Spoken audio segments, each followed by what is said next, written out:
Tu viens visiter Medellín et tu veux éviter de te faire braquer ou pire, kidnapper, alors cette vidéo est faite pour toi.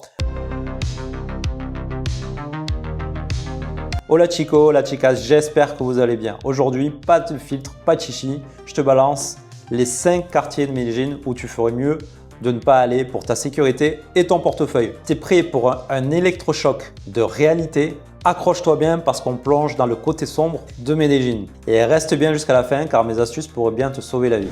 Donc on commence avec El Centro ou la Candelaria. Le jour, c'est le bordel. La nuit, c'est carrément un film d'horreur. Donc c'est le cœur historique de Medellín. Tu as la Plaza Botero avec toutes les grandes statues.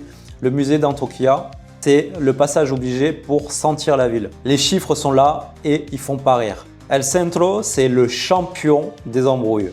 On parle juste de 32 meurtres au premier semestre 2023. C'est énorme. Et les vols, c'est la fête. 23% de tous les vols de la ville se passent dans ce quartier. Les pickpockets, c'est des artistes. Et tu as aussi beaucoup de scopolamine qui traînent dans ce quartier. Je t'invite à voir ma vidéo d'ailleurs sur la scopolamine ici ou en description de la vidéo. En pleine journée, c'est un bordel sans nom, un mélange de chaos et d'énergie.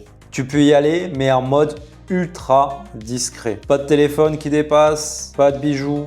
Tu prends ton sac contre toi, tu es en mode vraiment discret. Tu fais attention parce que ça se voit sur ta tête que tu es un touriste, donc tu fais attention. Ils vont te cibler s'ils voient que tu as beaucoup de choses qui valent de l'argent, qui valent très cher. Et le soir, c'est simple, tu n'y vas pas. Le quartier change de visage, c'est plus du tout le même Morito. Même les locaux se barrent du quartier. Et en général, il faut que tu suives les conseils des locaux. Si les locaux ne vont pas dans certains quartiers, je pense que tu devrais faire la même chose. Suis ton intuition. Donc si tu dois visiter ce quartier, qui vaut quand même la peine de visiter par rapport à son côté historique, vas-y en journée et tu te barres dès qu'il commence à faire sombre. Quartier suivant, la Comuna 13, c'est devenu le spot à la mode, le symbole de la transformation de Medellín. Les escalators, les graffitis qui déchirent, l'ambiance, c'est une visite qui va te marquer, c'est clair. Mais faut pas être naïf. Alors oui, ça s'est vachement amélioré niveau sécurité. Les habitants ont fait un travail de titan. D'ailleurs, les zones autour des escalators, c'est très cool. Tu as plein de bars partout, tu as pas mal de musique. C'est très sympa, mais très dénaturé. J'aime pas trop pour ma part, mais il y a beaucoup de gens qui aiment. Moi, j'aime pas trop. Ils ont dénaturé carrément le côté historique du quartier. Par contre, la Comuna 13, c'est immense. Et dans les coins les plus planqués, loin du circuit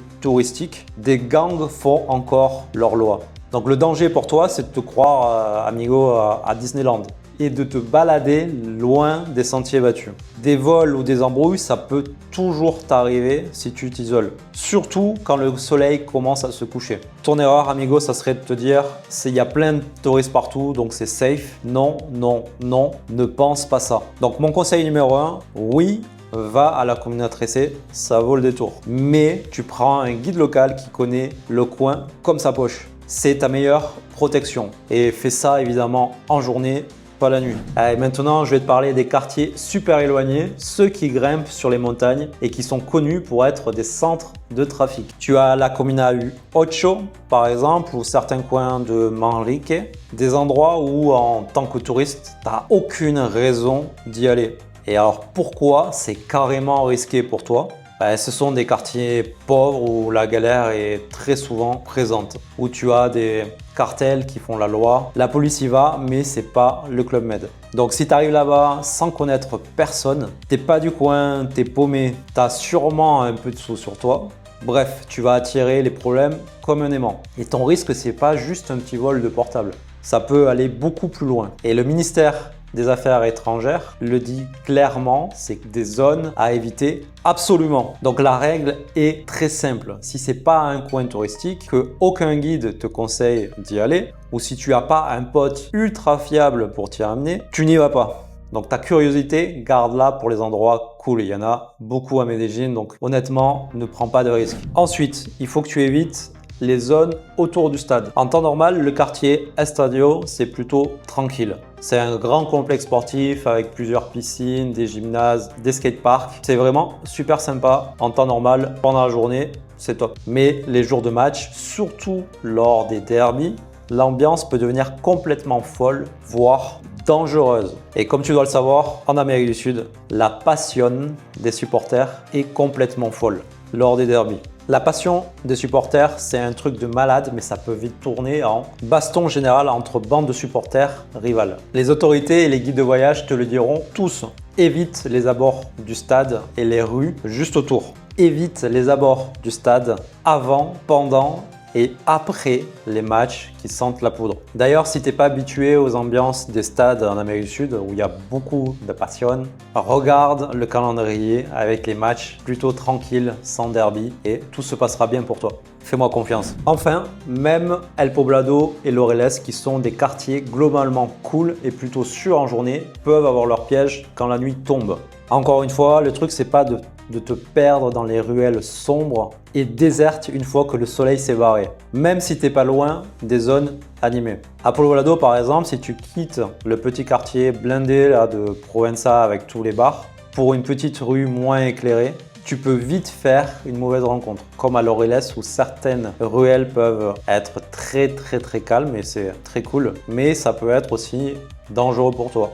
C'est pour ça que la plupart des locaux n'aiment pas être seuls la nuit. Ils ont toujours quelqu'un avec eux. Ils n'aiment pas quand il y a très peu de monde autour d'eux. En général, ils vont te dire de prendre un taxi pour rentrer chez toi, même si tu as 5 minutes à pied. Il m'est rien arrivé, mais voilà, fais attention où tu vas, essaie de bien connaître les quartiers. Parle aux locaux. N'oublie pas la scopolamine à Poblado. Fais très attention avec ton verre. Donc le plan, si tu veux aller faire la fête, tu restes dans le quartier de Provenza à Poblado, où tu vas à la Sesenta de Laureles ou encore à Sabaneta, qui est un quartier aussi plutôt safe et j'en parlerai dans ma prochaine vidéo sur les meilleurs quartiers de Medellín. Et enfin, pour terminer, mes astuces anti-embrouille. Pour pas que tu te retrouves dans une sale situation, quelques trucs de base à Medellín, c'est cadeau les amigos. Ton téléphone et tes trucs de valeur, planque-les bien. Surtout dans le centro et les transports. Je connais beaucoup de monde qui s'est fait voler son téléphone dans le métro. La nuit, si tu es dans des quartiers isolés où tu es seul, tu as personne autour de toi, prends un taxi, prends un Uber, prends un Didi, ça marche très bien. La scopolamine, c'est pas des conneries, c'est ton danger numéro 1 en Colombie. Ton verre, tu le lâches pas des yeux. Tu dis non poliment au verre que te proposeront les inconnus ou même aux cigarettes. Pareil pour les applications de rencontres, tu fais attention. Quand c'est trop facile, c'est pas que tu es devenu un grand séducteur du jour au lendemain, c'est qu'il y a un loup. Fais attention à toi. Apprends à dire no gracias et tire-toi vite fait. Et de la personnalité et du caractère. C'est très important en Amérique latine. Sinon, les gens vont profiter de toi, ils vont te prendre comme un pigeon. C'est comme un nazi, mais d'une autre manière et ça pardonne pas. D'ailleurs, ton instinct, c'est ton meilleur copilote. Si dans un endroit, une personne te met mal à l'aise, écoute ta petite voix et barre-toi vite fait. Voilà les amigos, les amigas, mon but c'était de vous donner des infos franches et honnêtes sur certains quartiers de Medellín pour que tu sois préparé mais pas parano non plus, juste conscient que tout n'est pas rose. Medellín est une ville de fou avec une énergie de malade et une beauté incroyable. Mais cette beauté, elle se mérite en étant conscient des réalités du terrain.